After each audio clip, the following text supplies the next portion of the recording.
de manière à assurer le paiement régulier des indemnités de départ à la retraite. Nous avons donc prévu des crédits de 2,5 milliards de francs congolais pour démarrer les études et la mise en place de cette caisse. Le gouvernement déposera au Parlement au mois de mars un projet de loi à cet effet.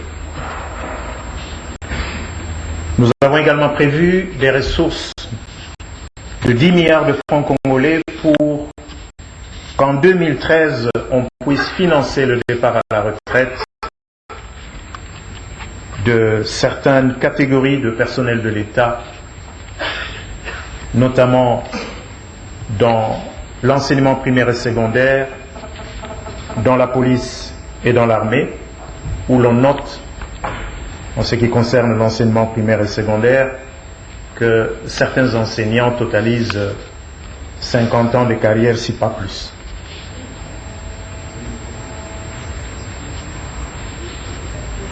Ce montant de 893 milliards de francs congolais va également permettre de renforcer le système judiciaire et les services de sécurité. Pour la promotion des droits de l'homme, ainsi que la lutte contre la corruption et l'impunité, il est prévu des crédits de l'ordre de 44,7 milliards de francs congolais. Quant aux besoins de la promotion du genre et de l'amélioration du statut de la femme et de l'enfant, des crédits de 19,8 milliards de francs congolais ont été prévus pour des actions pertinentes retenues à cet effet. Ainsi, la Maison de la Femme du Sud Kivu, dont la pose de la première pierre date de quelques années, pourra enfin voir le jour, et une autre maison sera construite dans une de nos provinces encore à déterminer. J'en viens au deuxième objectif du programme d'action du gouvernement, qui concerne la consolidation de la stabilité macroéconomique, l'accélération de la croissance et la création des emplois. Le gouvernement a prévu un total de 1348,9 milliards de francs congolais, soit 21,57% de l'ensemble des dépenses. De cette somme, 1015,4 milliards de francs congolais seront affectés notamment à l'application des politiques appropriées en matière de finances publiques, de la monnaie, du commerce, de l'emploi, de la production industrielle et agricole, qui sont tous des éléments essentiels pour poser les bases d'une croissance économique durable.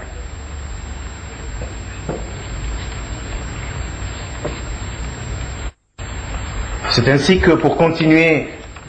à consolider la solvabilité retrouvée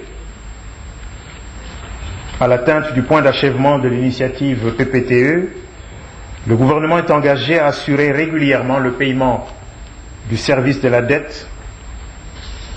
extérieure comme de la dette intérieure, avec des crédits respectivement de 378,6 milliards de francs congolais pour les services de la dette extérieure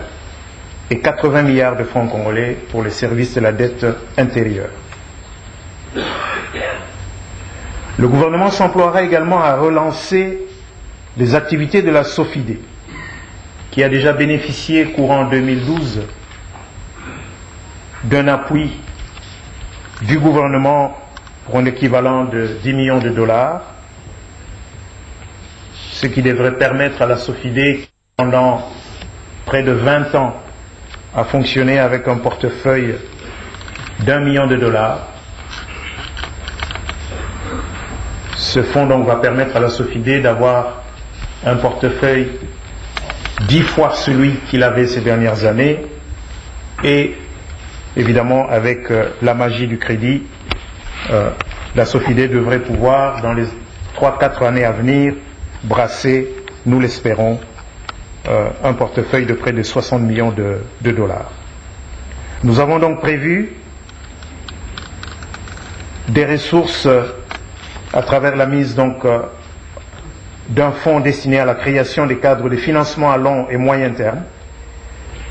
de 2 milliards de francs congolais en faveur de la SOFIDE en 2013. Au demeurant, les réformes structurelles de l'économie vont également se poursuivre avec un crédit de l'ordre de 8,6 milliards de francs congolais pour la réforme des entreprises publiques transformées en sociétés commerciales. Il s'agit essentiellement pour ces entreprises de finaliser les évaluations patrimoniales et d'apurer leurs passifs non assurables qui, selon le décret pris par le Premier ministre, seront pris en charge donc par l'État. Nous espérons ainsi que, de cette manière, qu'avec le traitement définitif des dettes croisées entre entreprises et entre les entreprises et l'État, et la prise en charge par l'État des passifs non assurables, ainsi que la finalisation par le Conseil permanent de la comptabilité du Congo des évaluations patrimoniales de ces entreprises, elles disposeront des bilans assainis et avec des capitaux sociaux à la hauteur de leur patrimoine, de la valeur marchande de leur patrimoine. La sucrerie de Kiliba bénéficiera d'un fonds nécessaire de 5 milliards de francs congolais pour sa relance. Il s'agit là d'un engagement pris par l'État actionnaire au sein des structures de gestion de cette entreprise d'économie mixte. Aussi, en vue de développer les industries de transformation, le budget prévoit-il 30,4 milliards de francs congolais, notamment à travers la mise en place progressive de zones industrielles, en commençant par la zone économique spéciale pilote de Maluku et la partie nationale dans le projet de construction de la cimenterie de la province orientale Sipor en cycle. Le budget prévoit également de promouvoir les politiques favorables à la création des emplois et de la classe moyenne, ainsi qu'à la protection du petit commerce,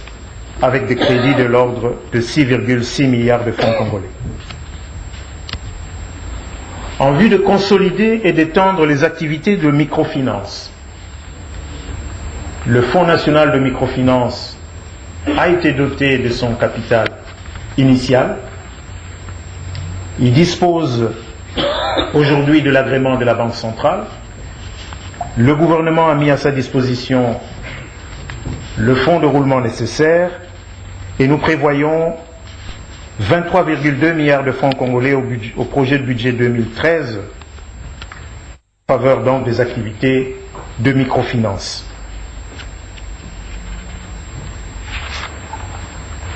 Pour promouvoir la croissance du secteur agricole, de chasse et de pêche, un crédit de l'ordre de 91,8 milliards de francs congolais est dédié notamment à travers l'appui à la campagne agricole, qui est un programme lancé au courant de l'exercice 2012, l'amélioration des routes de desserte agricole et le forage en milieu rural, ainsi que la construction des dépôts de stockage des produits agricoles. Il s'agit là des 3 composantes de ce programme d'appui aux campagnes agricoles. La recherche dans le domaine de l'agriculture et du développement rural sera également encouragée par l'octroi de crédits budgétaires à l'INERA pour sa redynamisation et son soutien aux campagnes agricoles. Nous prévoyons des crédits de 2,5 milliards pour certaines stations de l'INERA qui seront consacrées aux recherches sur certaines spéculations bien déterminées à l'avance. Pour soutenir la croissance des secteurs des mines, des hydrocarbures, des télécommunications, de la forêt, du tourisme et de l'environnement, des crédits de l'ordre de 119,3 milliards de francs congolais sont prévus en vue de renforcer les prospections, les évaluations, les cadres juridiques ou encore de réhabiliter, d'équiper et de moderniser les réseaux ou d'informatiser les services. Le pari que nous voulons relever ici est le suivant. Augmenter la contribution de ces secteurs au budget de l'État en leur dotant des moyens qui permettent d'améliorer la capacité de collecte de ces ressources. Pour donner un exemple, nous avons prévu des ressources de l'ordre de 500 millions de francs congolais pour démarrer l'informatisation du cadastre foncier. De la même manière, des ressources ont également été prévues pour le secteur des télécommunications afin d'améliorer la capacité de captage des recettes par ce secteur. Et pour encourager la croissance du secteur énergétique, des interventions de l'ordre de 50,6 milliards de francs congolais sont prévues notamment en soutien aux services énergétiques en milieu rural, où nous avons prévu des crédits de l'ordre de 4 milliards de francs congolais pour démarrer à titre pilote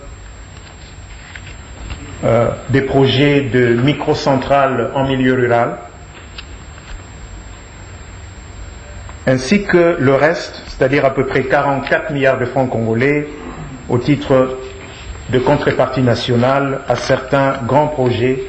de construction de barrages hydroélectriques en cours dans le pays. En l'occurrence, Katende, Zongo 2, Kakubola.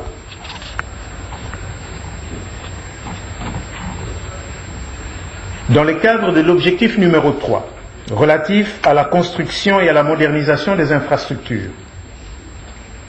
un crédit de 780,5 milliards de francs congolais, soit 12,48%, a été prévu. De ce crédit, 11,5 milliards sont prévus pour renforcer le cadre et les priorités d'intervention, et cela en améliorant le fonctionnement des services du ministère de l'Aménagement du Territoire, Urbanisme et Habitat, Travaux publics et Reconstruction. De même, des crédits